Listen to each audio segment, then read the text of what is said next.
13 on Your Side Sports is sponsored by Jacobson Heating and Cooling.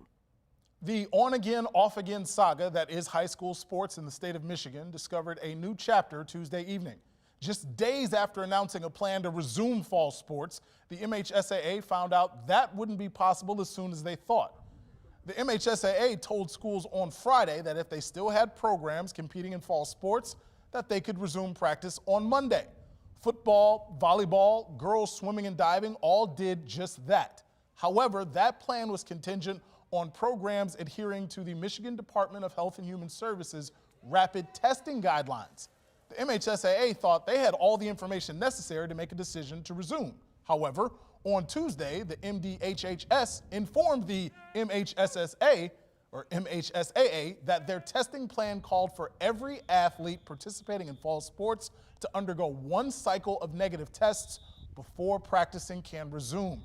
Now the earliest that practice can resume for fall sports is December 30th. Obviously, we understand the disappointment and we understand the frustration, and especially coming off the last 6 weeks and just the last 9 months. But at the same time, we have dates when things are supposed to happen now. We have an order of events. We know when people are supposed to be trained. We know when tests are supposed to arrive. And we know that on the 30th, as long as everything goes the way it's supposed to, teams should be able to pick up practicing again. But what about the athletes? 13 on Your Side spoke to 4 area football coaches whose teams are still in the playoffs. They all made the same point. This indecision is taking a toll on their kids.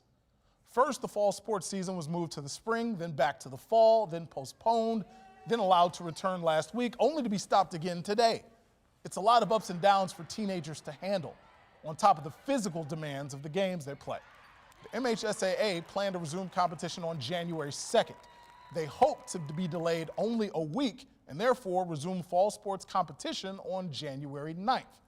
Grand Rapids Catholic Central football coach Todd Colster says this is weighing on his players, and his biggest focus has become their mental health. He says it's clear by the continued lack of communication between the MHSAA, the governor, and the MDHHS office that the children are being failed.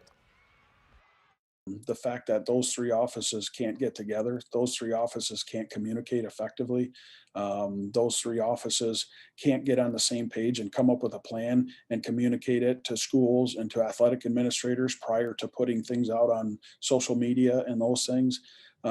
That's a major lack of ability to communicate. Oh, we know everybody's upset. Oh, do you? I mean, do you? I mean, because I don't think so, because we clearly haven't learned when you upset everybody in May and June, July, and then, of course, in August when things were paused. So let's once again recap how we got here. Back in August, when the MHSAA initially postponed the fall sports season until the spring. That led to protests at the state capitol eventually, and a shortened high school football season resumed in September, with the first games being played on the 18th. District championship games had just been played when once again students had their season ripped away by the epidemic order that put a pause on the playoffs in mid-November. Then after 5 weeks, they were told they could finish the season. But now, for the 3rd time in 4 months, everything's on hold.